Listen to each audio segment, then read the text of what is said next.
yang menyuruh seorang rakyatnya menjadi hambanya. Tetapi orang itu tidak pergi berjumpa raja, sebaliknya ia menghambakan dirinya kepada orang besar atau orang kenamaan raja itu. Padahal orang besar atau orang kenamaan itu pun adalah hamba kepada raja itu juga. Ali bin Abu Talib radhiyallahu taala anhu berkata bahawa Nabi Muhammad sallallahu alaihi wasallam ada bersabda, misalan seseorang yang melakukan sembahyang yang bukan wajib, padahal sembahyang yang wajib banyak yang telah tidak dibuatnya, adalah umpama seorang perempuan yang hamil dan sebelum sampai masanya ia beranak, ia telah keguguran. Maka oleh itu perempuan itu tidak lagi hamil dan tidak juga menjadi ibu. Orang yang melakukan sembahyang yang bukan wajib dan meninggalkan sembahyang yang wajib, maka sembahyangnya itu tidak diterima.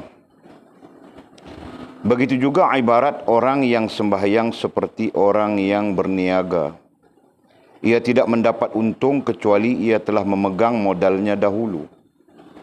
Orang yang melakukan sembahyang yang bukan wajib, maka sembahyang itu tidak diterima kecuali ia terlebih dahulu melakukan sembahyang yang wajib. Orang yang melakukan sembahyang yang bukan sunat dan bukan wajib, dan meninggalkan sembahyang yang sunat dan wajib itu, maka sembahyangnya itu pun tidak diterima dan sia-sia sahaja. Oleh itu antara perkara yang mesti kita hapuskan ialah membuat yang haram, menyekutukan Allah, tidak redha dengan hukum dan takdirnya, menurut sahaja kata-kata orang dan keinginan mereka, tidak melakukan perintah Allah dan derhaka kepadanya. Nabi besar Muhammad sallallahu alaihi wasallam bersabda, tidak boleh mentaati sesiapa juga, tidak boleh mentaati sesiapa jika itu menderhakai Allah Subhanahu wa taala. Alhamdulillah, kita sambung lagi pengajian kita merujuk kepada syarahan yang ke-48. Kemarin kita mengaji, kita belajar syarahan yang ke-48 dan kita telah pun memberikan penjelasannya. Pada dasarnya syarahan yang ke-48 itu terkait dengan disiplin ilmu fiqh, dari disiplin ilmu, tetapi dibincangkan di dalam ilmu tasawuf kerana berkait rapat dengan perhubungan. Berkait rapat dengan perhubungan. Nah, kerana kita ada dua hal besar. Satu namanya hubungan dan satu lagi namanya perhubungan. Satu namanya hubungan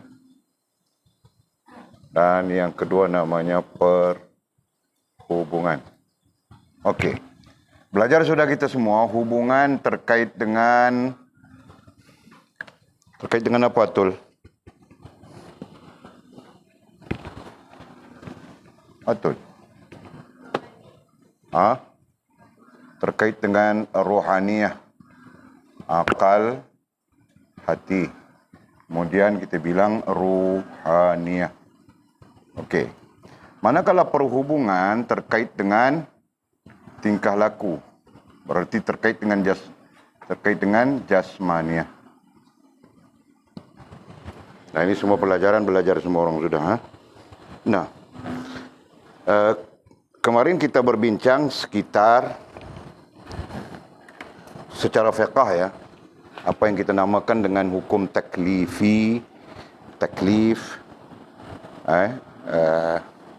mukallaf, taklif dan mukallafah. Itu yang kita bincangkan, ya kan? Okey. Hari ini sebelum kita sambung ya, sekali lagi kita untuk memberitahu bahawa kita tidak terlibat dengan perbincangan secara fiqh, tapi kita berbincang melalui disiplin ilmu tasawuf, tapi menjurus kepada hal yang berkait rapat dengan disiplin ilmu tasawuf kita, iaitu perhubungan. Okey. Nah, adapun perhubungan itu yang kita belajar sudah terlibat dengan jasmaniyah yang kita sifatkan seperti alat. Ya, kita sifatkan seperti alat. Maka ada 5 alat utama sebagai perhubungan kita dengan Allah Subhanahu wa taala. Ada 5 alat utama. Yang pertama namanya solat. Yang kedua namanya puasa Ramadan. Yang ketiga namanya zakat. Yang keempat namanya haji. Man istata'ta ilaihi sabila. Berarti ada 4 campur 1. Yang pertama-tama, yang utama adalah mengucap 2 kalimah syahadah. Jelas kan? Nah, berarti ada 5 sifat ataupun ada 5 alat perhubungan. Dengar ya secara jelas. Ada 5 alat perhubungan. Nah, disitulah berlaku perbincangan di kalangan ulama. Hubungan dengan perhubungan mana dulu? Maka jawab para ulama hubungan dulu. Nah, kalau hubungan dulu, iman dengan Islam mana dulu? Maka jawabnya iman dulu. Ya kan? Kerana iman adalah hubungan. Manakala Islam itu adalah perhubungan kerana berlaku di atas jasmaniah kita. Dan apa yang berlaku di atas jasmaniah kita itu ada 5 yang besar. Seperti mana kita sebutkan tadi. Dan tersenarai di dalam rukun Islam itu sendiri. Iaitu mengucap 2 kalimah syahadah dan seterusnya. Okey? Nah, kemudian para ulama mengatakan mengucap 2 kalimah syahadah itu langsung terkait dengan iman. Cuma melafazkannya itu. Ya kan? Melafazkannya itu menjadi sebahagian daripada alat penting. Sehingga kau tidak mengucap 2 kalimah syahadat, nah macam mana kamu mendirikan solat? Nah, ini konsepnya merujuk kepada orang yang tidak pernah kenal Islam. Nah, kalau kita nisbahkan adalah orang-orang bukan Islam itu kan. Nah, kalau dia bukan Islam, tiba-tiba dia mau solat, dia tidak mungkin boleh mendirikan solat melainkan dia mengucap 2 kalimah syahadah. Nah, itu artinya. Nah, di sana memberi pengertian kepada kita yang utama, paling aula perhubungan itu adalah mengucap 2 kalimah syahadah. Nah, setelah mengucap 2 kalimah syahadah, nah ini untuk semua orang. Termasuk orang yang daripada bukan Islam kepada Islam, apalagi kita yang Islam. Nah, selepas mengucap 2 kalimah syahadah, alat pertama dalam perhubungan itu adalah solat. Jelaskah? Dan kemudian baru berikutnya yang lain. Jelas, Jul? Okey. Oleh kerana itu, kita belajar tentang, dalam syarahan yang ke-48 ini, kita belajar tentang solat. Secara khusus, dalam disiplin ilmu tasawuf. Ya. Dan kita hurai sudah kemarin, konsepnya adalah yang wajib itu aula, yang sunat itu mengiringi, ya kan? Dan yang lain-lain itu terkait dengan diri kita sendiri.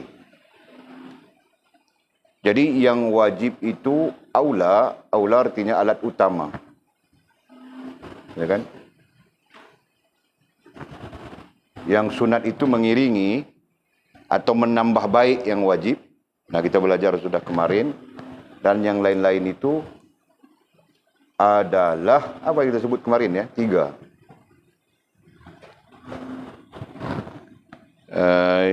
makruh, haram, mubah. Makruh, haram, harus itu, nah itu untuk kebaikan kita.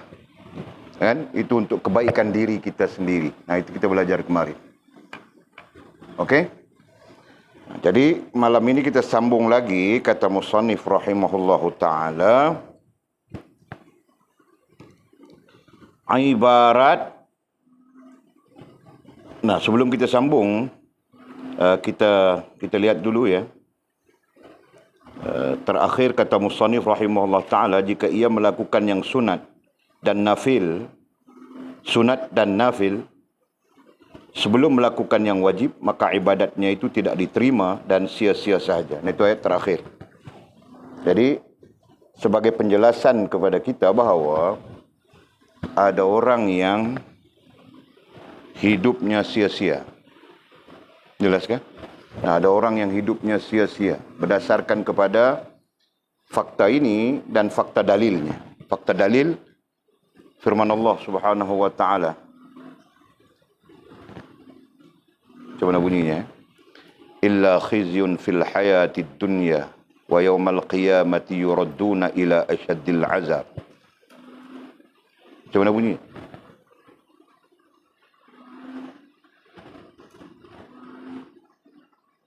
Afatu'minuna bi ba'dil kitab wa takfuruna bi ba'd.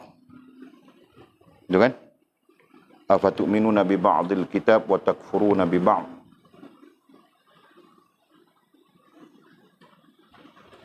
Wa man yaf'alu dzalika minkum illa khizyun fil hayatid dunya. Gitu kan bunyinya? Siapa yang ingat?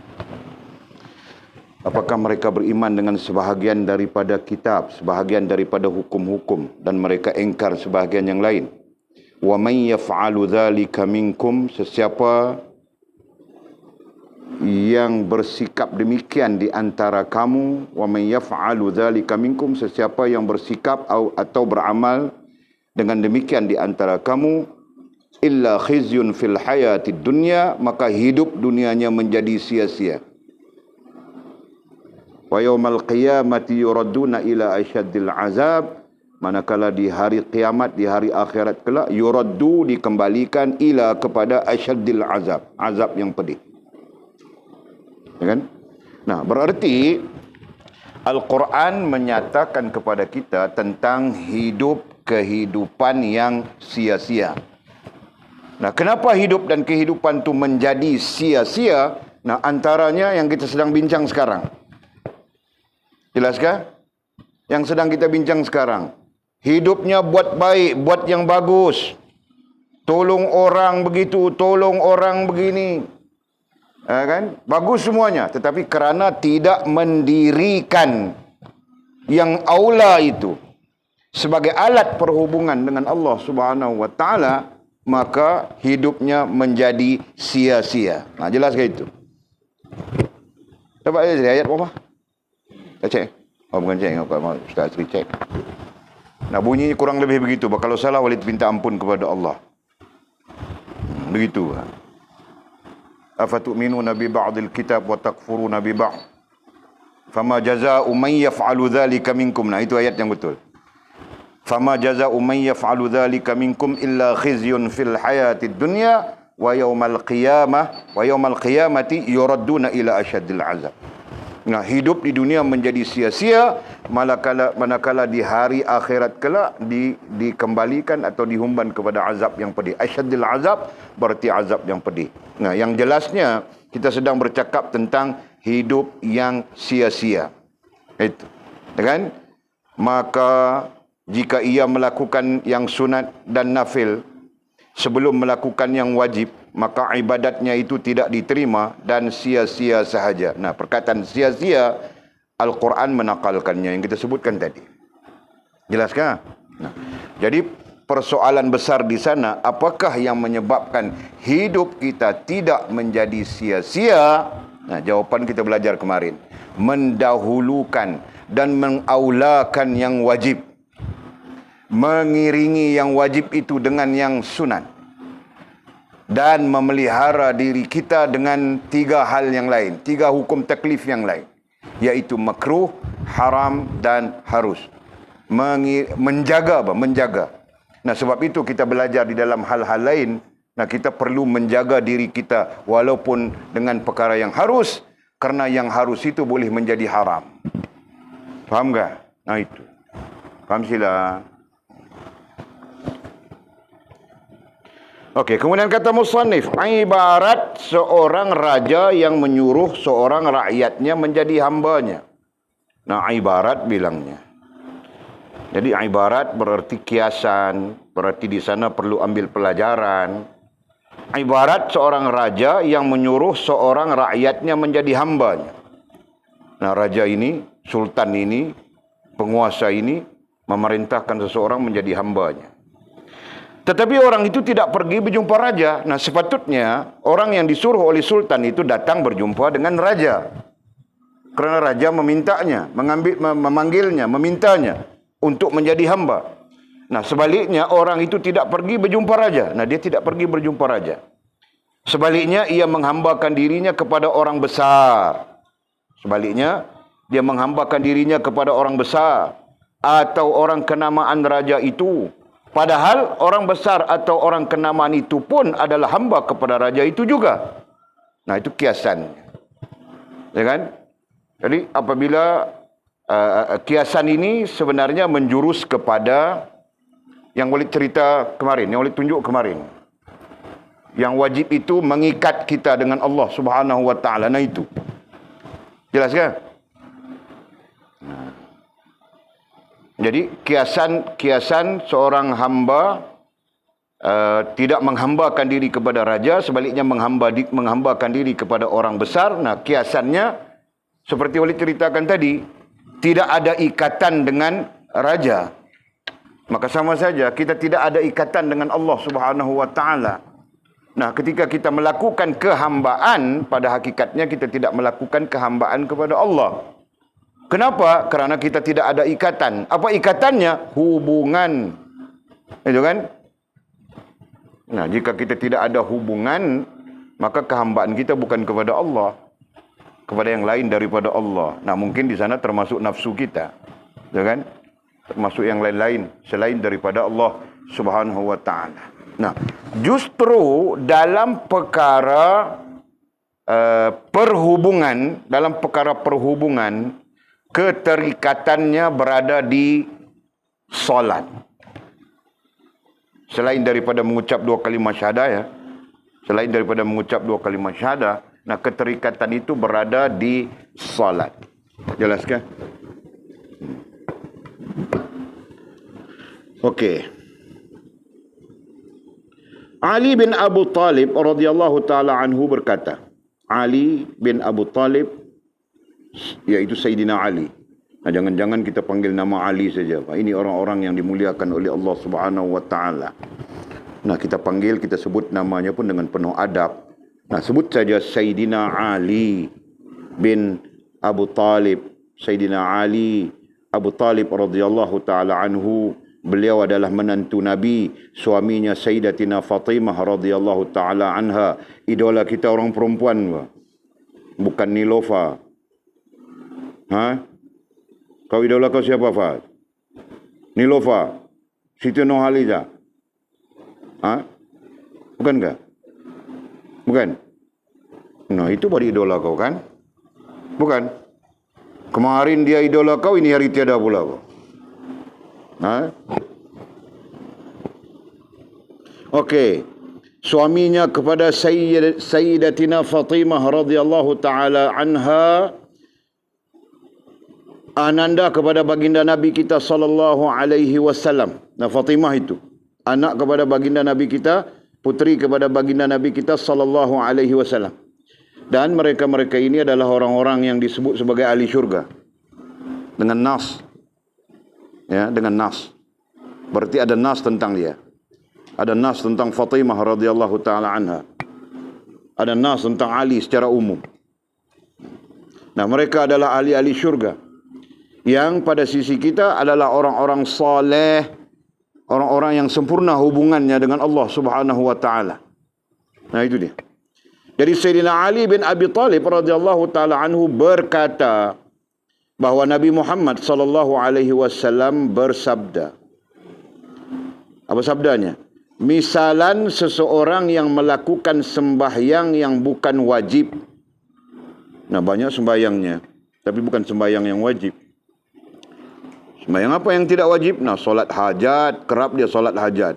Sekejap-sekejap solat hajat, sekejap-sekejap solat hajat. Hajat mau menikah lah, hajat mau buat minyak senyonyong lah, hajat mau minyak cenoi lah, macam-macam. Sisi lain pula, sekejap-sekejap solat apa? Macam-macam solat ada kan? Nah, okey. Istikharah kah? Nah, itu. Okey, misalnya seseorang yang melakukan sembahyang-sembahyang yang bukan wajib, padahal sembahyang-sembahyang yang wajib banyak yang telah tidak dibuatnya. Nah, dalam arti kata yang lain, banyak yang tertinggal yang wajib itu. Nah, begitu. Adalah umpama seorang perempuan yang hamil, nah itu ibarat, itu kiasan, itu majaz. Adalah umpama seorang perempuan yang hamil, tahukah hamil? Kau tahukah hamil? Mimi, kau tahukah hamil? Mizi, hamil tahu apa hamil? Ha? Wow, cakap orang putih, pregnant bilangnya. Ha? Okey. Adalah umpama seorang perempuan yang hamil dan sebelum sampai masanya ia beranak. Yakni ia telah keguguran.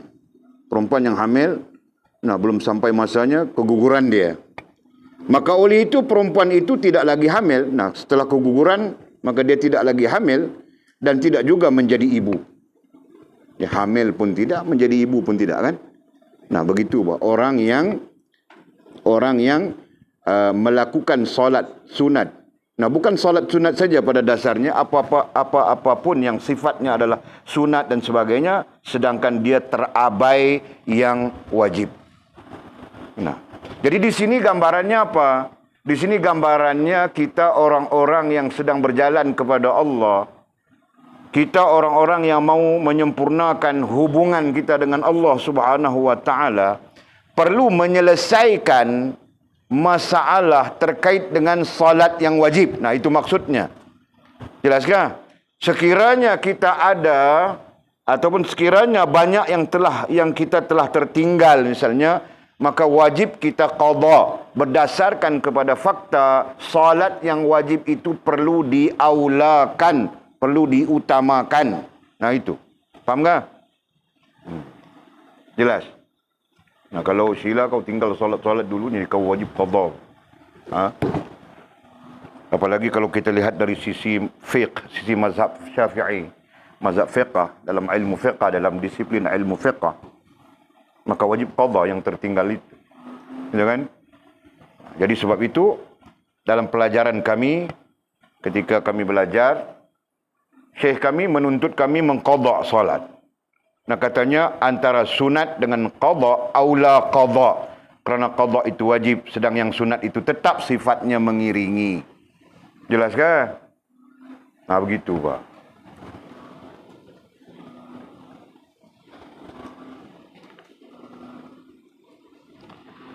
Orang yang melakukan sembahyang-sembahyang yang bukan wajib dan meninggalkan sembahyang-sembahyang yang wajib. Nah, termasuk qada di sana. Nah, tadi kita bercakap sudah kan? Salat ataupun sembahyang yang banyak telah tidak dibuatnya. Berarti luput, berarti berlalu, tertinggal dan sebagainya. Gitu kan Jul? Paham ke Jul? Nah, jadi jika kau sedang memikirkan untuk sempurna hubungan dengan Allah, nah antara perkara yang kau perlu fikir adalah mengqada salatmu yang tertinggal. Nah, itu maksud antara mesej di dalam syarahan yang ke-48. Jelaskah? Nah, begitu. Nah, jika kau tidak pernah tertinggal solat, maka itu bagus. Pun begitu syekh kami bilang, jika kau tidak pernah tertinggal, nah mungkin ada kekurangan-kekurangannya, maka kau qada saja. Faham tak? Di samping kau melakukan yang sunat itu untuk menampung, nah itu istilah kita kemarin, menampung kekurangan-kekurangan, kecacatan-kecacatan yang ada pada salat wajibmu. Nah itu. Jelas kan? Jadi katanya orang yang melakukan sembahyang yang bukan wajib, nah berarti sunat, gitu kan? Dan meninggalkan sembahyang yang wajib, sedangkan dia meninggalkan sembahyang yang wajib, maka sembahyangnya itu tidak diterima. Nah, ini ulangan kepada pencerahan, kepada pencerahan sebelumnya. Nah, solat kita tidak diterima. Jadi sebab itu, untuk kita yang memikirkan memikirkan kesempurnaan hubungan dengan Allah Subhanahu wa taala. Walid bilang begitu kenapa? Karena ada orang yang pikir, bahkan banyak orang yang tidak fikir. Itu perbezaannya. Ya kan? Nah, justru kita adalah orang yang berfikir untuk sempurna hubungan dengan Allah Subhanahu wa taala. Nah, jadi keutamaan perlu dilihat dalam life kita, dalam perjalanan kita. Kan? Tidak kira kita umur berapa. Nah, kita sedang berjalan untuk sempurna hubungan dengan Allah Subhanahu wa taala. Nah, jadi kita perlu lihat apa yang terkurang pada perhubungan kita dengan Allah Subhanahu wa taala. Jelas kah? Kita bincang sudah hubungan. Nah, sekarang kita berbincang tentang perhubungan. Nah, berarti perhubungan kita dengan Allah Subhanahu wa taala, terutama alatnya, yang kita bilang alat itu tadi, perlu diteliti, perlu dilihat secara jelas. Khususnya terkait dengan salat yang wajib. Jelaskah? Nah, kalau mengucap 2 kalimah syahadah itu sekali, ataupun mungkin berlaku secara terkait dengan salat dan sebagainya, gitu kan? Okey. Jadi katanya orang yang melakukan sembahyang yang bukan wajib. Nah, sembahyang berarti yang sunat. Sedangkan yang sunat itu banyak kan? Walid pun tidak tahu, ada satu kitab, Walid pernah tengok. 177 solat sunat. Nah, ini tidak pelik. Kerana baginda Nabi kita SAW adalah seorang Rasul, seorang Nabi yang terlalu banyak solatnya. Sehingga para fuqaha tidak dapat meletakkan apa nama solatnya. Faham tak? Jelaskah? Nah, berdasarkan kepada riwayat Ummul Mukminin Aisyah radhiyallahu taala anha sendiri, Nabi sembahyang, lepas sembahyang lagi dia, lepas sembahyang lagi dia, lepas sembahyang lagi dia. Nah, jadi banyak sembahyangnya. Sampai-sampai para fuqaha kita tidak dapat meletakkan. Nah, yang tidak dapat meletakkan nama itu, para fuqaha mengistilahkan dengan salat sunat mutlak. Pernah dengar kah? Nah, itu namanya.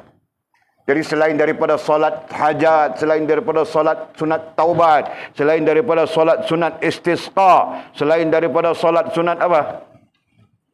Apa lagi? Nah, aku bilang tadi antaranya, apa lagi? Yang kamu orang tahu?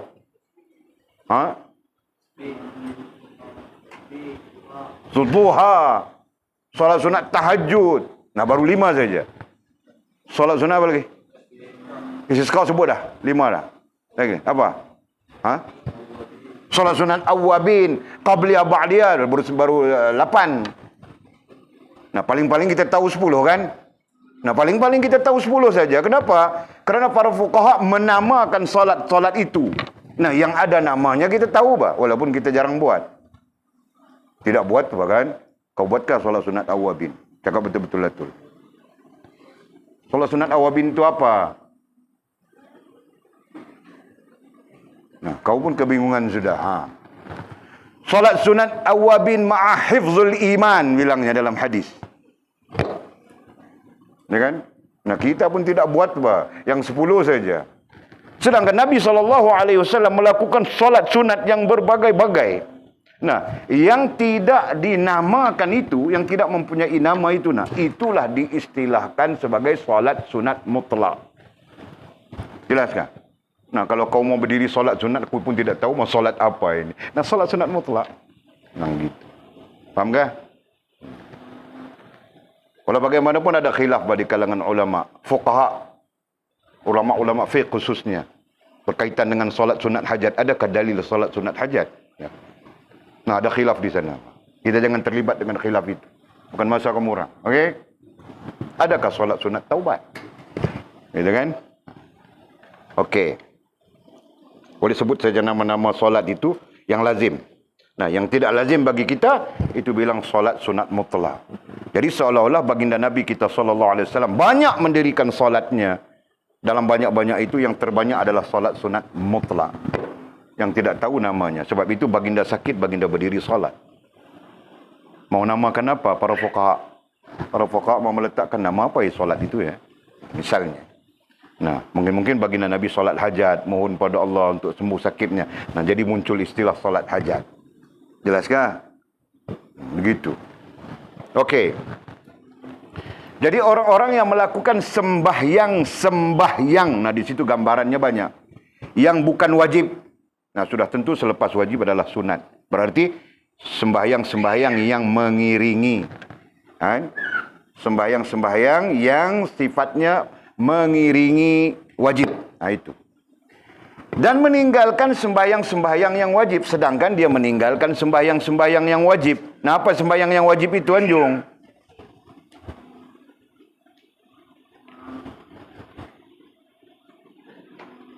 Apa sembahyang yang wajib? Salat 5 waktu. Pandai Banjung, boleh menikah sudah. Kan?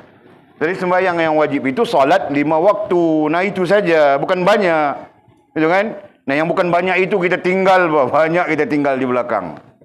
Dan kita tidak mengqadanya. Nah, begitu. Okey. Maka sembahyangnya itu tidak diterima. Nah, fakta ini bukan fakta ilmu tasawuf saja ya. Fakta ini adalah fakta sunnah. Fakta wahyu, fakta Al-Quran, fakta sunnah Nabi SAW. Okey? Jadi bukan dilihat dari sudut ilmu tasawuf saja. Okey. Begitu juga ibarat orang yang sembahyang seperti orang berniaga. Nah, datang lagi ibarat. Musannif kita tidak lokek dengan ibarat itu, supaya kita memahaminya.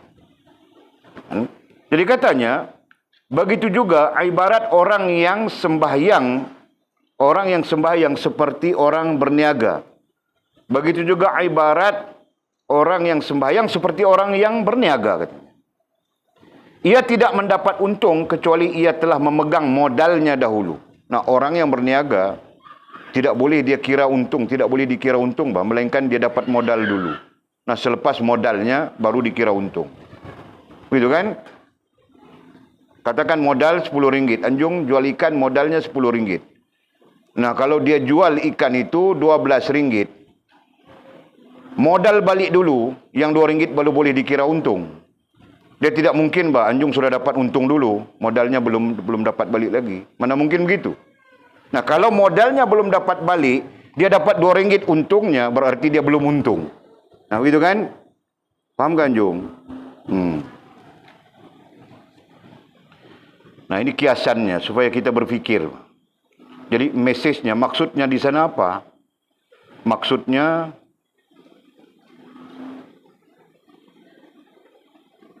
apa ya? Begitu juga ibarat orang yang sembahyang seperti orang yang berniaga. Ia tidak mendapat untung kecuali ia telah memegang modalnya dahulu. Nah, maksudnya, jika kita tidak melakukan yang wajib, maka yang sunat itu sia-sia. Nah, tidak ada kebajikan apapun. Tidak ada makna apapun. Nah, itu maksudnya. Sebab itu jangan pelik. Orang yang tidak mendirikan salat, nah, tidak ada ibadah kepadanya dan tidak ada kebajikan kepadanya. Nah, itu hadis Nabi SAW. Orang yang tidak salat, nah, tidak ada ibadah kepadanya, tidak ada ibadah dalam hidupnya. Nah, sekalipun dia dalam keadaan melakukan ibadah, seperti melakukan ibadah, gitu kan? Dan tidak ada kebajikan. Nah, maksud tidak ada kebajikan itu diurai panjang. Antaranya adalah dia tidak mendapat pahala daripada apa yang dia lakukan. Faham tak? Nah, kita pandang dari sudut ilmu tasawuf ya. Itu dulu, bukan ilmu fiqh. Jadi, dia kadang-kadang sedekah, kadang-kadang dia menderma, kadang-kadang dia infak, mungkin begitu kan? Nah, kadang-kadang dia berbuat baik kepada orang, berbuat baik kepada orang tuanya dan sebagainya. Nah, semua itu tidak menjadi kebajikan pada sisi Allah Subhanahu wa ta'ala. Nah itu ruginya kan. Itulah yang kita baca dalil tadi.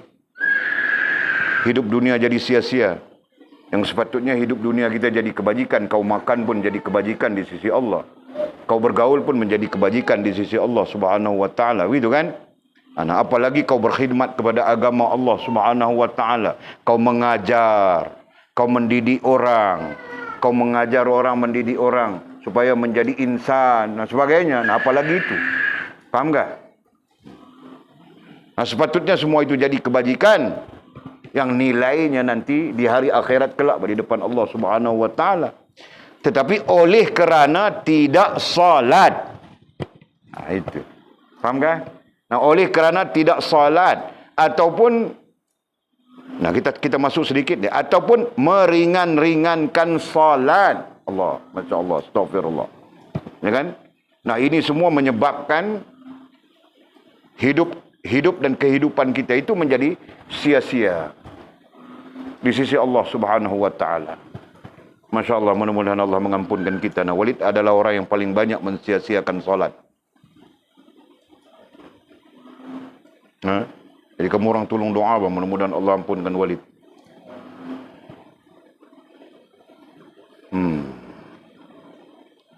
Orang yang melakukan sembahyang yang bukan wajib, maka sembahyang itu tidak diterima kecuali ia terlebih dahulu melakukan sembahyang yang wajib. Nah, nanti kemudian kan dia buat yang baik. Tadi sama saja yang kita ibaratkan tadi. Nah, dia buat kebaikan itu, kebaikan ini, kebaikan itu, kebaikan ini, apapun nama kebaikan, dan sudah tentu kebaikan yang dia lakukan mengharapkan kebajikan di sisi Allah SWT. Begitu kan? Nah, itu manusia.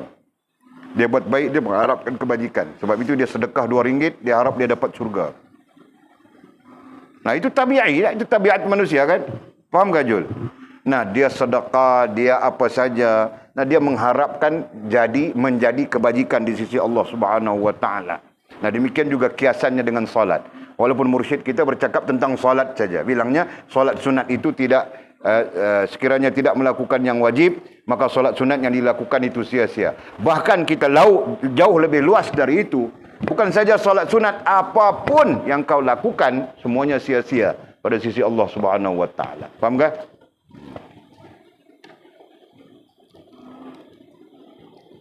Allah, ya Allah. Orang yang melakukan sembahyang yang bukan sunat. Bukan. Situ kan?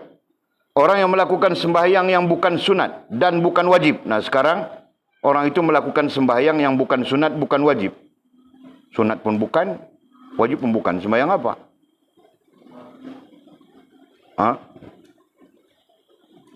Sunat pun bukan, wajib pun bukan. Nah, ini kiasan, ini merujuk kepada lain daripada perkara yang namanya salat. Faham tak? Nah, itu. Jadi, kita perkataan nanti kita hazafkan perkataannya. Orang yang melakukan sembahyang yang bukan sunat dan bukan wajib dan meninggalkan sembahyang yang sunat dan wajib itu. Ayat ini terjemahannya salah sudah. Orang yang melakukan sembahyang yang bukan sunat dan bukan wajib dan meninggalkan sembahyang yang sunat dan wajib itu. Jadi sembahyang yang bukan sunat dan bukan wajib itu apa? Sembahyang yang wajib dan sunat itu kita memang tahu kan? Nah, kita memang tahu yang wajib itu 5 waktu. Subuh, zuhur, asar, maghrib dan isya. Manakala yang sunat itu yang kita sebutkan tadi, qabliyah, ba'diyah dan sebagainya. Dan kita sudah menjelaskan dari sudut fiqh. Mazhab Abu Hanifah mewajibkan qabliyah, ba'diyahnya dan sebagainya. Okey, sekarang ada sedikit hal di sini. Orang yang melakukan sembahyang yang bukan sunat dan bukan wajib dan meninggalkan sembahyang yang sunat dan yang wajib. Nah, ayat yang pertama, orang yang melakukan, di sini bukan sembahyang. Di sini orang yang melakukan perkara-perkara yang bukan sunat dan bukan wajib. Nah, itu. Di situ tidak terkait sembahyang perkataan itu. Jadi perkataan sembahyang dihazafkan. Nah, orang-orang yang melakukan perkara-perkara, jadi sembahyang itu digantikan dengan perkara-perkara yang bukan sunat dan bukan wajib. Nah, berarti mungkin makruh, mungkin haram, mungkin mubah begitu kan? Atau dua saja, makruh ataupun mubah. Dan meninggalkan sembahyang sunat dan wajib itu. Sedangkan dia meninggalkan sembahyang sunat yang wajib. Sedangkan dia meninggalkan sembahyang yang sunat dan yang wajib. Nah, berarti begini apa maksudnya. Dia bersedekah kerap. Kan? Dia berbuat baik begitu, berbuat baik begini, banyak apa? Hal-hal yang lain daripada sembahyang, bagus semuanya. Perkara-perkara yang lain, bagus semuanya. Tetapi kerana dia mengabaikan sembahyang yang wajib dan sembahyang yang sunat. Nah, itu maksudnya, paham tak? Dalam arti kata yang lain, hal-hal lain bagus dia semuanya. Pandangan mata kita seperti orang yang melakukan kebajikan semuanya. Pandangan mata kita. Itu kan? Nah, tidak kebajikan apa kalau dia hantar kita bihun goreng. Itu kan? Jadi berarti orang ini buat kebajikan. Antar kita bihun goreng, kasih orang makan bihun, kasih orang makan mie, kasih orang makan nasi. Sebagainya. Kan? Nah, itu perkara bilang tadi. Sedangkan dia mengabaikan yang wajib, solat yang wajib, sembahyang yang wajib, dan sembahyang yang sunat. Nah, di sini digabungkan dua hal itu. Yang wajib dengan yang sunat. Paham tak? Jadi apa?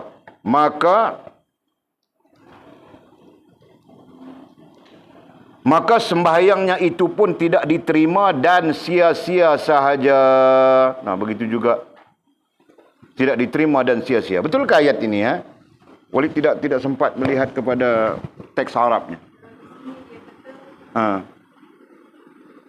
Baca.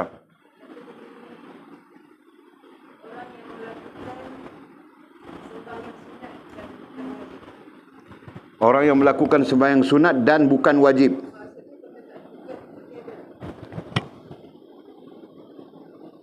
Orang yang melakukan sembahyang sunat dan bukan wajib dan meninggalkan sembahyang yang sunat dan wajib itu. Nah, salah ayatnya kan?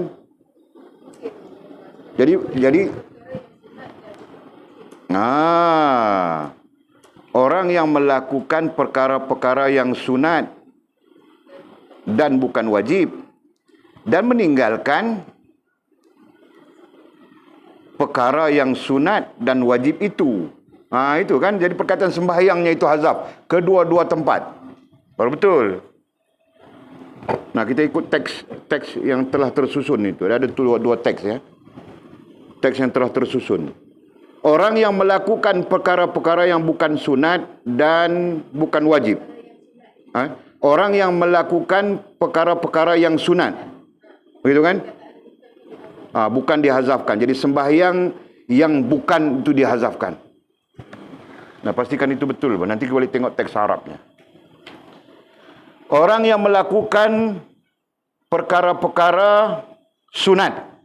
Begitu bunyinya. Dan bukan wajib. Nah, perkara-perkara sunat kan? Sedekah, infak, buat kenduri kasih orang makan, tolong orang dan sebagainya. Itu perkara-perkara sunat.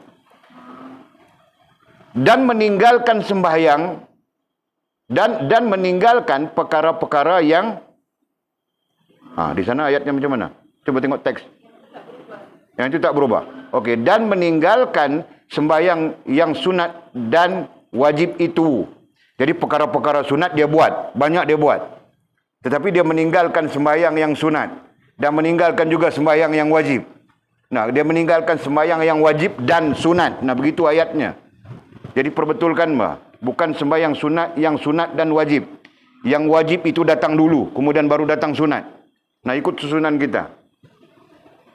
Dan meninggalkan sembahyang yang wajib dan sunat itu. Jadi tukar posisi. Kadang-kadang ni Melayu menterjemahkan Arab terbalik. Kan Arab bilang ayam telur. Melayu terjemah telur ayam, terbalik sudah. Nah, kan? Okey. Maka sembahyangnya itu pun tidak diterima dan sia-sia sahaja, katanya. maka sembahyangnya itu pun tidak diterima dan sia-sia sahaja. Jadi kenapa ya? Sekejap ya. Orang yang melakukan perkara-perkara sunat dan bukan wajib. Nah, dia buat yang sunat. Dia mengabaikan yang wajib. Jadi, dasarnya adalah mengabaikan yang wajib. Sedangkan kita belajar mengaulakan yang wajib. Itu kan? Nah, itu dasar kita. Mengaulakan yang wajib. Dan meninggalkan sembahyang yang sunat dan meninggalkan sembahyang yang wajib dan sunat itu. Nah, dalam masa yang sama dia meninggalkan sembahyang yang wajib dan yang sunat. Fahamkah? Boleh fahamkah ayatnya? Okey. Maka sembahyangnya itu pun tidak diterima dan sia-sia sahaja. Maka sembahyangnya pun tidak diterima. Nah, kenapa di sana? Apa halnya di sana? Nah, kerana yang wajib tetap kedudukannya wajib perlu diaulakan. Nah, itu. Faham ke? Jelas ke? Nah, yang wajib tetap kedudukannya wajib perlu diaulakan. Maka sebab itu kemarin Walid ajar rankingnya. Yang wajib adalah aula, yang sunat adalah mengiringi. Dengan tafsiran, yang sunat itulah yang akan menyempurnakan kecacatan-kecacatan pada yang wajib. Jelas ke? Nah, itu. Nah, apa bangkit? Kuat sikit bangkit, seperti hero bah.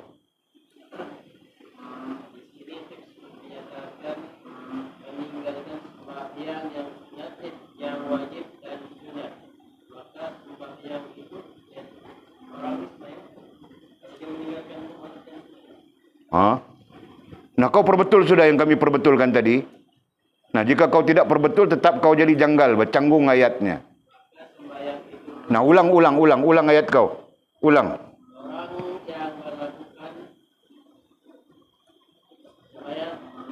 Di situ kau tidak perbetulkan lagi, kami perbetulkan sudah. Kami cakap di sini, kau pikir ke lain, bah. Kau ingat Mira kau tu kah? Nak aku kasih duit menikah, bah, supaya kau jangan ingat-ingat lagi. Jadi, nah perbetulkan di situ. Perbetulkan mangkil. Orang yang melakukan perkara sunat. Jadi dibatalkan perkataan sembahyang yang bukan itu dibatalkan. Dan bukan wajib. Nah, dia buat perkara yang sunat. Banyak sunat dia buat. Itu, ini. Semua dibuatnya. Bagus, bah. Dan bukan yang wajib. Nah, dia abaikan yang wajib. Itu dalam hal perkara. Dan meninggalkan sembahyang yang sunat dan wajib. Dalam masa yang sama dia meninggalkan sembahyang sunat yang wajib. Sunat dan wajib itu ditinggalkan. Yang wajib dan sunat ditinggalkan. Jadi apakah perkara sunat yang dia buat itu tadi memberi kebaikan kepadanya? Itu isunya tu. Faham tak? Maka jawapannya sembahyangnya itu pun tidak diterima dan sia-sia saja. Bukan sembahyangnya itu. Kan? Maka sembahyangnya itu pun tidak diterima dan sia-sia saja. Nah, bilangnya sia-sia semua. Kenapa sia-sia? Kejap. Kau jangan keliru. Sia-sia kerana ada pengabaian yang wajib. Jelaskah? Nah, apa soalanmu bangkit?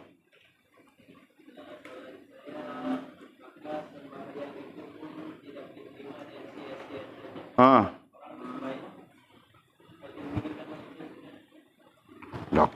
kita sudah tukar perkara tadi.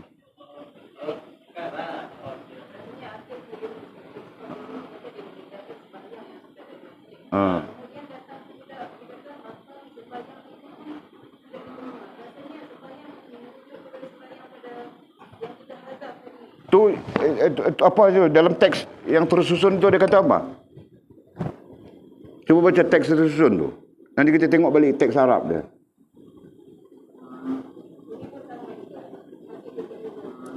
Masih? Keliru juga. Nah, teks lain pun keliru juga yang tersusun. Nah, nanti kita lihat teks Arab tak apa. Okey, Walid berpegang dengan apa yang Walid sebutkan tadi ya. Orang yang melakukan perkara-perkara sunat dan bukan wajib. Nah, jadi itu luar dari solat ya, bukan solat ya. Dan meninggalkan sembahyang yang sunat dan wajib. Nah, dia meninggalkan sembahyang sunat pun dia tinggal, sembahyang wajib pun dia tinggal. Begitu maksudnya. Maka sembahyangnya itu pun tidak diterima tidak diterima dan sia-sia saja. Nah, maksudnya sembahyang dia tadi tidak diterima. Apa masalah kau manggil?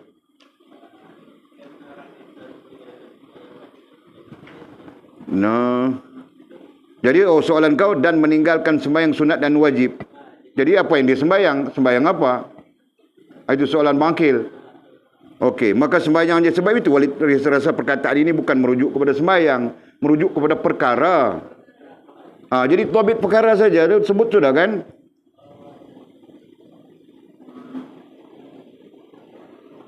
Jadi ayatnya, nah kita baca semula ya, takut keliru ya.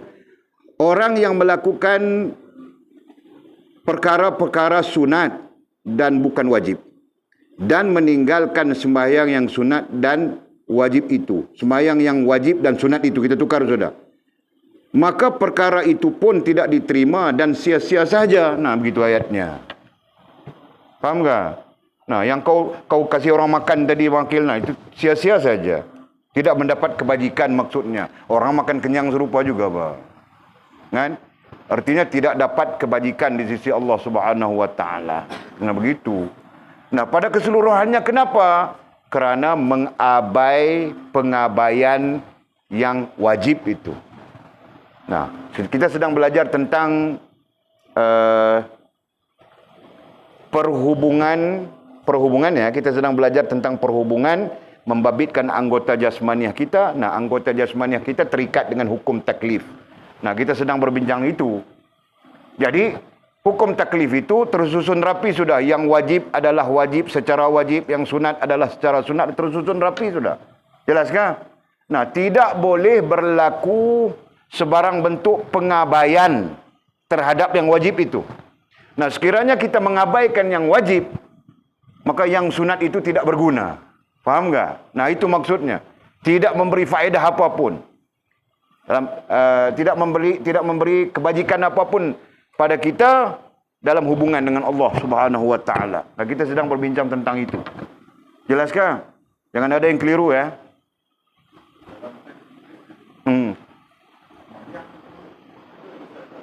Perkara kan? Tak ada istilah sembahyang.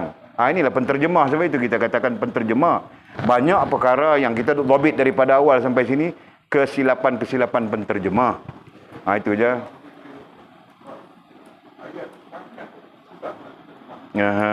Jadi dia pakai perkataan sembahyang.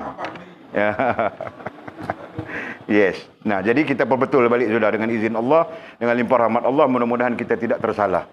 Ya kan? Okey. Nah, bangkil selesai kan bangkil? Okey. Jadi, Walid ulang balik pencerahannya ya.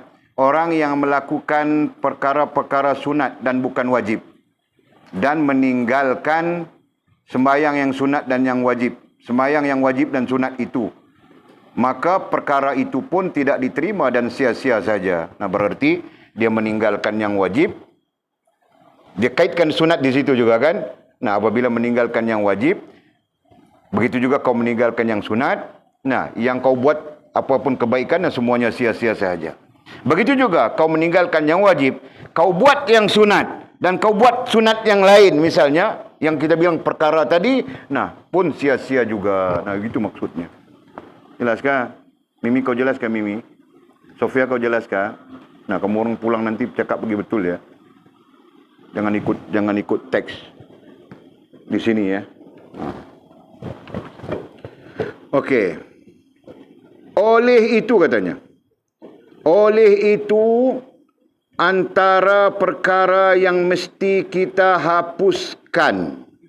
Nah, oleh kerana itu antara perkara yang mesti kita hapuskan pada diri kita. Hapuskan pada diri kita. Nah, kita bercakap tentang diri solid. Oleh itu, antara perkara yang mesti kita hapuskan, dari perkataan hapuskan, apalagi perkataan yang mudah. Buangkan. Kan? Elakkan. Ialah membuat yang haram. Itu sekarang kita belajar tiga bahagian yang lain. Tiga hukum taklifi yang lain. Yang wajib sudah kita bercakap, yang sunat sudah kita bercakap. Nah, sekarang kita bercakap yang 3 lagi. Langsung maupun tidak langsung. Ya, bagaimana kita membawa diri kita dengan hukum taklifi itu.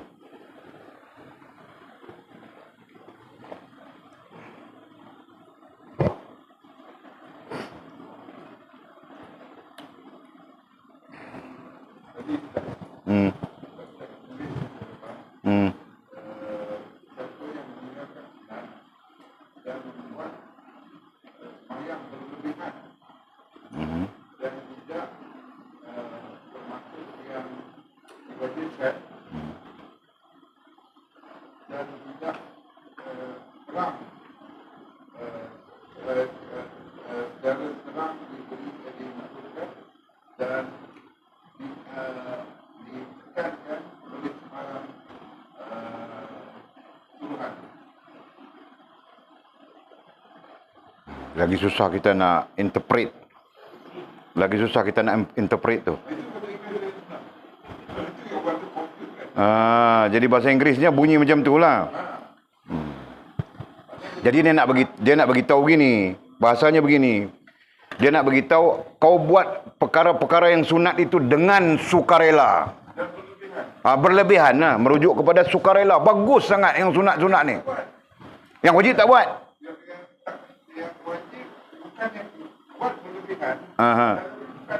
Bukan yang wajib lah tu lah. Itu yang kita dah sebut tadi tu, perkara-perkara tadi. Hukum perkara-perkara itu terkait dengan sunat. Jadi dia hebat nang tu, derma sana, derma sini, sedekah sana, infak sini, begitu begini. Yang wajibnya tidak dilakukan. Nah, itu isu dia tu. Ya kan? Tak dibuat. Yang dalam dhabit kita yang aula itu. Jadi yang aula itu sebagai ikatan. Bila ikatan tak ada, apa maknanya yang lain? Perbincangan kita dari sudut itu. Itu betul itu. Kita ada berbagai-bagai translation tu boleh lah kan. Nak tengok teks Arab tak dan. Okey. Jadi payah.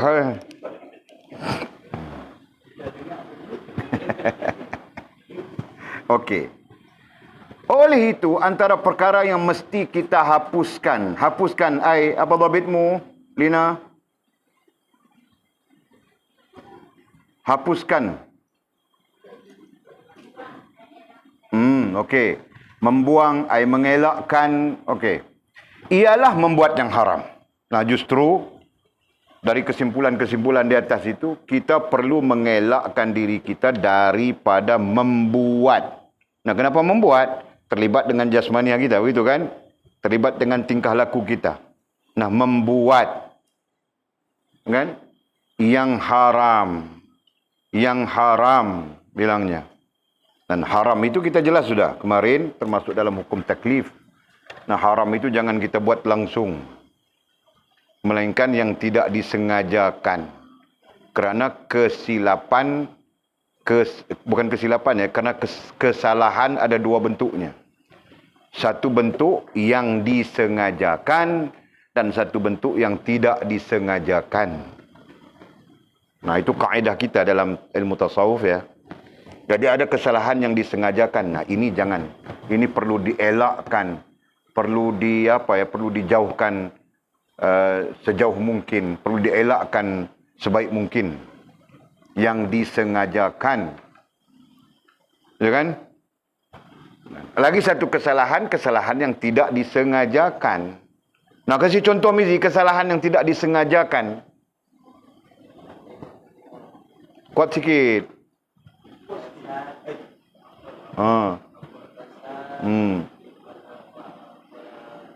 Apa bumper-bumper kau cerita terus?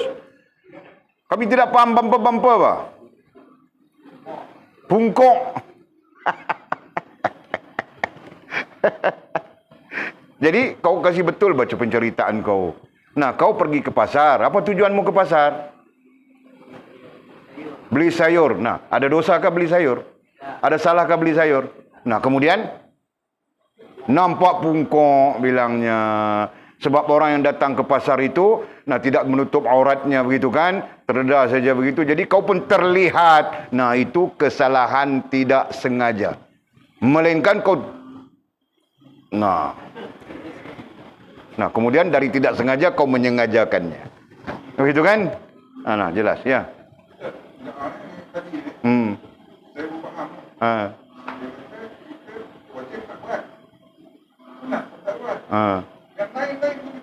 Itulah yang kita duk habang tadi. Perkara, kita guna istilah perkara tu. Yang wajib sembahyang, yang wajib dia tak buat. Sembahyang sunat pun dia tak buat. Tapi perkara-perkara sunat yang lain. Itu maksudnya. Berarti tak salah lah kita punya tafsiran tu.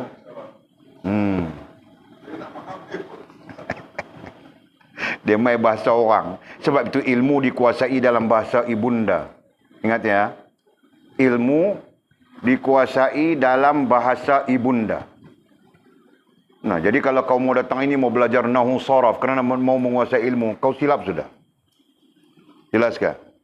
Nah, nahu saraf itu keperluannya untuk menterjemah kitab-kitab dari bahasa Arab. Gitu kan? Nah, sama saja. Kalau kau mau menterjemahkan buku-buku, kitab-kitab daripada bahasa Inggris kepada bahasa kita, nah kau perlu belajar grammar. Gitu kan? Nah, itu. Jadi, penguasaan terhadap ilmu tetap dalam bahasa ibundamu. Faham tak? Nah, kalau kau bahasa kau dusun, kau kena Mizi berbahasa dusun, jadi dia kena berbahasa dusun. Baru dia boleh kuasai ilmu. Itu kan? Jadi macam mana mau berbahasa dusun? Menurut Mizi, kena minum tuhau kasih banyak.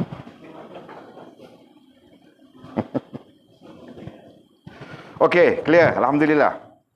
Mudah-mudahan yang kita terjemahkan tadi semua betul lah. Kita susun ayat itu balik betul.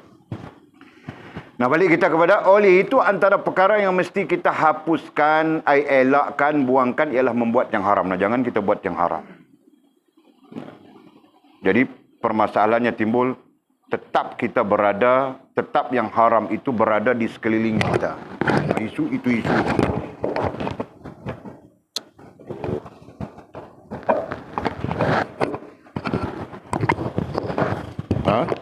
Tetap perkara yang haram itu berada di sekeliling kita. Nah, bilang Mizi tadi, mau pergi beli sayur saja. Nah, kamu orang jarang beli sayur, bah. Selalu bomboloni itu. Bomboloni.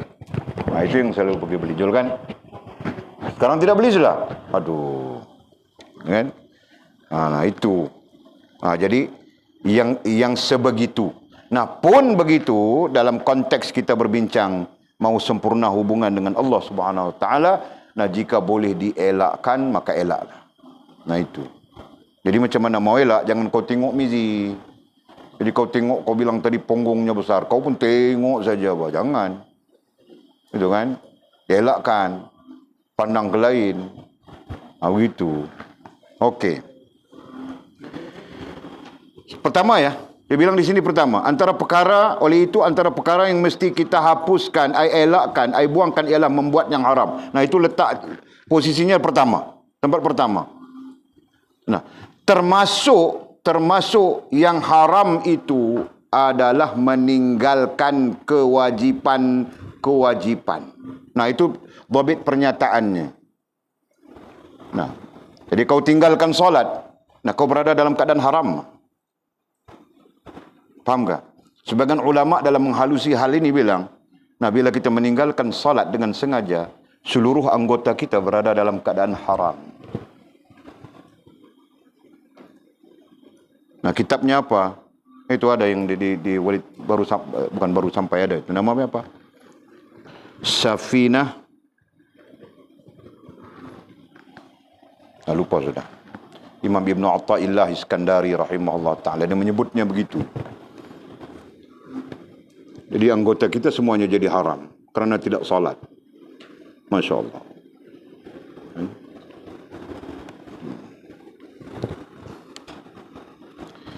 Okey, yang kedua menyekutukan Allah. Ataf daripada menghapuskan, mengelakkan yang kita sebutkan tadi, menyekutukan Allah. Itu yang kedua. Ya, dhabit nombornya senang.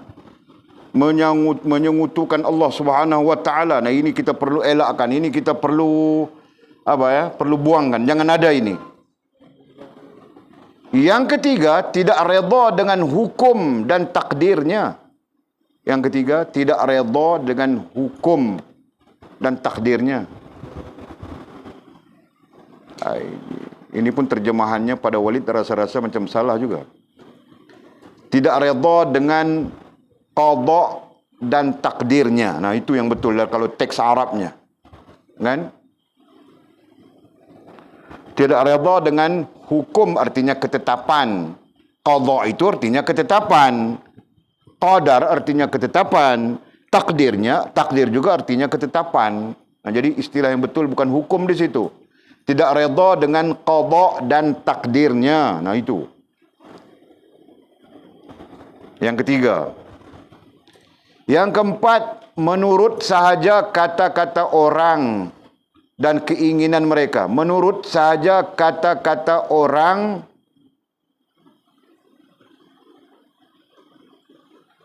dan keinginan mereka.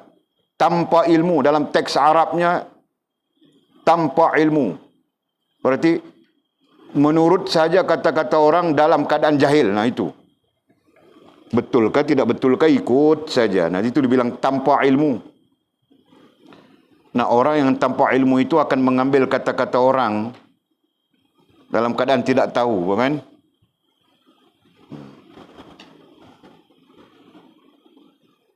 Menurut sahaja kata-kata orang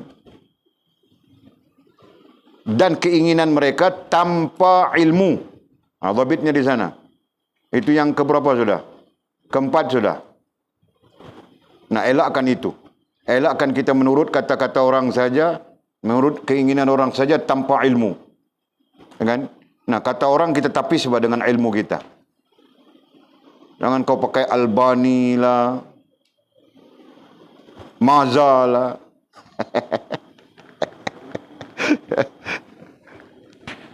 Kau berhenti sudah kan? Merujuk Maza dan Albani rantau? Okey, alhamdulillah. Okey. Tidak melakukan perintah Allah. Yang kelima, ya kan? Kita perlu hapuskan, elakkan daripada tidak melakukan perintah Allah. Tidak melakukan perintah Allah. Perintah ada dua, ya. Apa? Suruhan dan larangan. Begitu. Tidak melakukan perintah Allah, ai suruhan dan larangan, dan derhaka kepadanya. Dan derhaka kepadanya. Itu yang kelima. Nah, kita ulang, ya. Oleh itu, antara perkara yang mesti kita hapuskan, ai elakkan, ialah membuat yang haram. Nah, itu keperluan utama.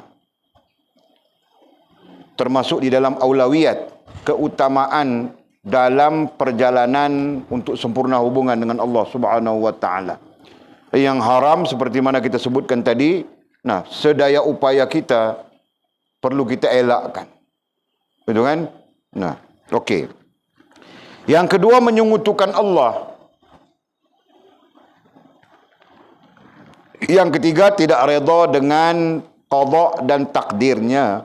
Yang ketiga. Yang keempat, menurut sahaja kata-kata orang dengan keinginan mereka dan keinginan mereka tanpa ilmu. Nah, menurut secara jahil. Sebab itu kita perlu belajar supaya kita tidak jahil. Betul kan? Nah, nanti orang bilang sembahyang ini kita qada saja. Subuh tidak perlu, zuhur tidak perlu, asar tidak perlu, maghrib tidak perlu. Nah, dalam Isya kita tidak perlu sembahyang sampai 4 rakaat. Kita pakai 2 rakaat saja. Qada semuanya sekali. Nah, kamu orang pakai saja, ikut saja. Dulu, bukan sekarang. Aku bilang di Sabah sana ada lagi mazhab itu kan. Ada lagi aliran itu. Bukan kemurang. Nah, ikut saja. Nah, sedar-sedar salah rupanya. Tidak betul rupanya. Nah, setelah kau ada ilmu, kau tahu itu salah. Kau tahu itu tidak betul dan sebagainya. Begitu. Okey. Yang kelimanya, tidak melakukan perintah Allah dan derhaka kepadanya. Ini semua perlu dielakkan. Kan? Nah, kita ulang dari bawah. Jangan derhaka kepada Allah dengan tidak melakukan perintahnya. Jangan menurut sahaja kata-kata orang dan keinginan mereka tanpa ilmu. Kan? Jangan tidak redha dengan qada dan takdirnya. Jangan menyekutukan Allah. dan jangan membuat yang haram. Nah, ada 5 perkara daripada syarahan ke-48 ini tentang diri kita. Nah, jangan lihat sisi lain ya, tentang diri kita. Jelaskah? 5 perkara besar terkait dengan diri kita yang berjalan, yang sedang berjalan, yang mau sempurna hubungan dengan Allah Subhanahu wa taala. Jelaskah? Nabi besar Muhammad sallallahu alaihi wasallam bersabda, tidak boleh mentaati sesiapa jika ia menderhakai Allah Subhanahu wa taala. Dalam hadisnya berbunyi, matannya berbunyi, la ta'atil makhluq bima'siyatillah.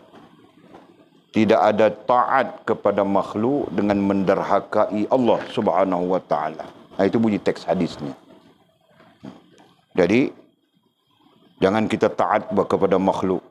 Jangan kita taat kepada sesiapa pun jika ia menderhakai Allah Subhanahu wa taala. Nah, ini adalah satu hal yang sangat jelas bagi orang yang, bagi kita yang memikirkan kesempurnaan hubungan dengan Allah Subhanahu wa taala. Gitu kan? Nah, kita ulang sikit.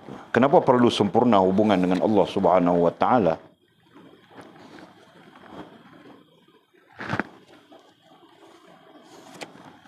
Nah, boleh tanya kamu orang saja. Kenapa perlu sempurna hubungan dengan Allah Subhanahu wa taala, atau sekurang-kurangnya Allah menerima diri kita? Nah, boleh difikirkankah? Nah, kalau boleh difikirkan, silakan.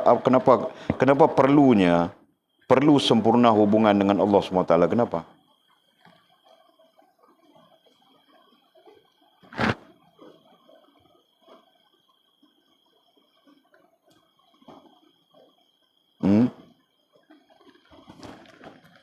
Nah, coba kau pikirkan, bah. Kita belajar, kita dengar daripada musyrif kita Maulana Abdul Qadir Jailani rahimahullah ta'ala. Panjang lebar sudah. Nah, jadi walid tanya saja, kenapa perlu kepada sempurna hubungan dengan Allah Subhanahu wa taala? Kita sudah belajar kan perlunya ilmu, perlunya sedar diri, perlunya Allah terima diri, itu pun mudah saja kita faham. Jika Allah tidak terima kita, nanti di akhirat kita terseksa, sengsara dan sebagainya. Itu kan? Nah, sekarang soalannya, apa perlunya sempurna hubungan dengan Allah?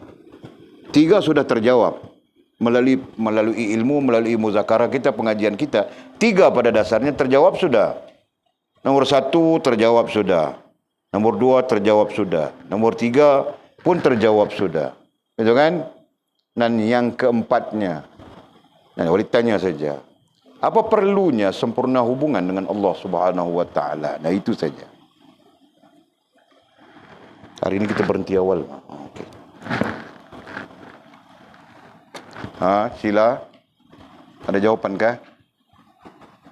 Tiada jawapan. Belum sempat fikir. Itukah? Natul, kau ada jawapan kah?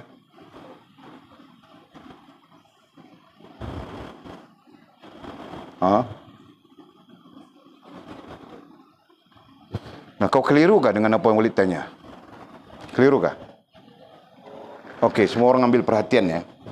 Ini pertanyaan walaupun simple saja, tapi sangat-sangat penting dalam pengajian kita.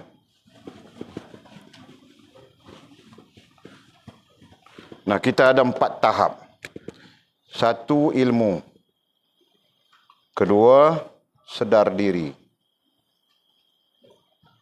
3, Allah terima diri. Dan 4, sempurna. Sempurna hubungan dengan Allah. Nah, Walid tanya sudah.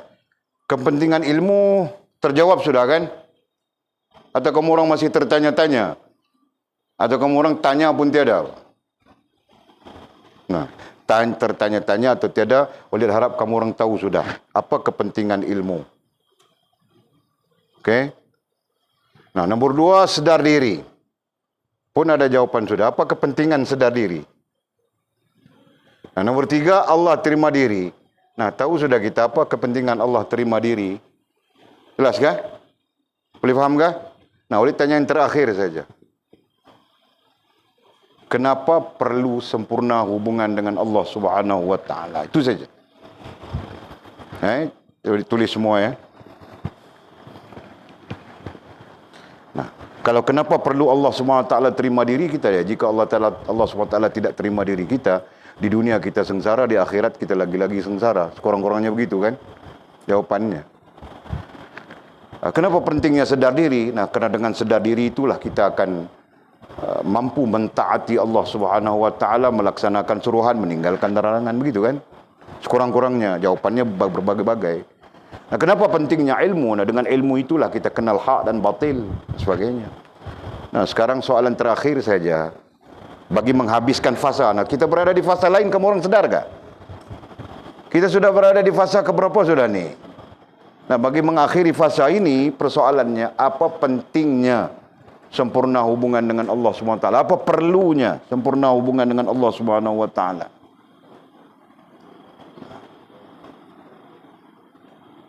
Mau difikir malam ini kah? Atau mau esok?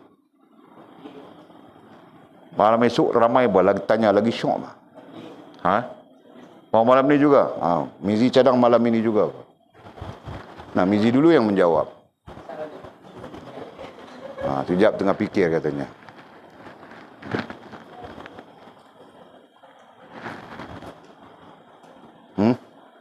Siapa? Sila tunjuk kau. Kau sila tunjuk kau, kau tunjuk sila. Oh, kamu orang ni.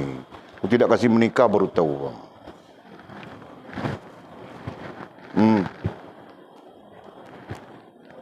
Cepat bah, kita mau berhenti sudah ni. Lapar nasi sudah. Apa Mizi?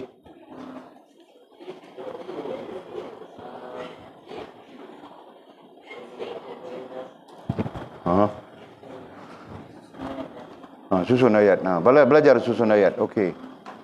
Jangan cakap macam orang mabuk tuhau.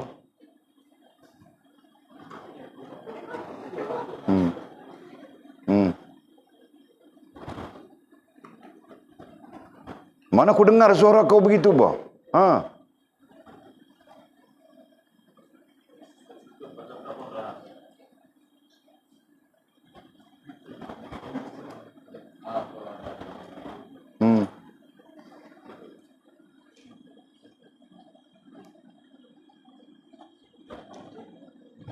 Nah, kepentingan berarti tujuan ya. Kepentingan berarti tujuan. Tujuan ilmu tahu sudah. Tujuan sedar diri tahu sudah. Tujuan Allah terima diri pun kita tahu sudah kan. Nah, sekarang tujuan sempurna hubungan dengan Allah Subhanahu wa taala itu apa? Untuk apa? Nah, itu.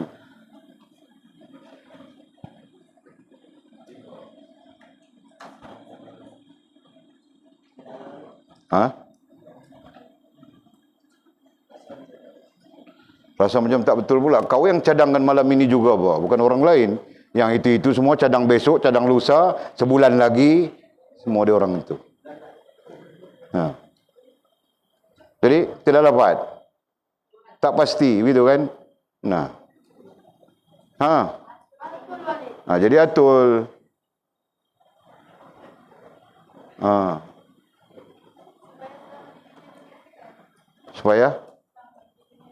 Supaya selamat dirinya di akhirat, dia terletak di Allah terima diri. Dia terletak di sana kan, cakap sudah tadi. Nah, ulang-ulang cakap saja. Nah, kamu orang punya utak sekarang terhenti di situ, Pak. Terlekat di sini. Ya, kamu orang punya pikiran terlekat di sini semua. Sekarang. Betul, memang betul. Kerana itu yang kamu orang belajar sudah, yang ini belum. Nah, cuma Walid tanya saja. Daripada 1, 2, 3 ini, apakah kamu orang sudah nampak kepentingan sempurna hubungan dengan Allah Subhanahu wa taala? Nah, itu.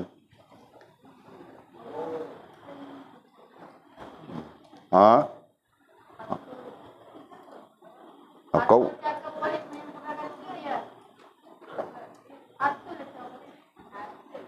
Jadi kamu orang masih lagi keliru, tidak dapat jawapan. Okey, ini selesai sudah, ini selesai sudah, ini selesai. Ini satu saja.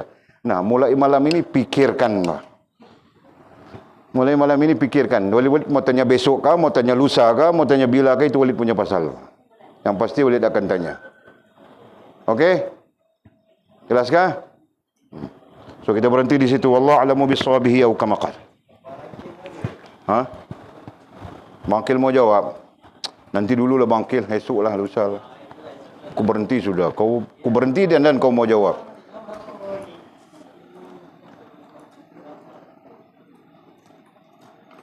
Okey, ada soalan apa?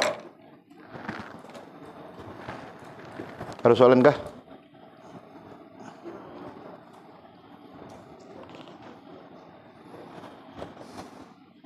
Tiada. Bismillahirrahmanirrahim. Alhamdulillahirabbil alamin wassalatu wassalamu ala asyrafil mursalin sayyidina wa maulana Muhammad wa ala alihi washabbihi ajma'in. Allahumma iftah lana futuhal 'arifin warzuqna fahman nabiyyin waj'alna min ibadikas salihin. Allahumma ihdinas siratal mustaqim. Siratal ladzina an'ama Allah minan nabiyyin was-siddiqin wasyuhada'i was-salihin. Allahumma rabbana iftah bainana wa bain qaumina bil haqq wa anta khairul fatihin. اللهم أعنا على ذكرك وشكرك وحسن عبادتك.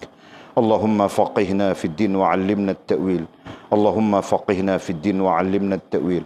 اللهم فقهنا في الدين وعلمنا التأويل. وصلى الله على سيدنا محمد وعلى آله وصحبه وبارك وسلم والحمد لله رب العالمين. تقبل الله منا ومنكم. اللهم اغفر لنا ذنوبنا ولوالدينا وارحمهما كما ربيانا صغيرا.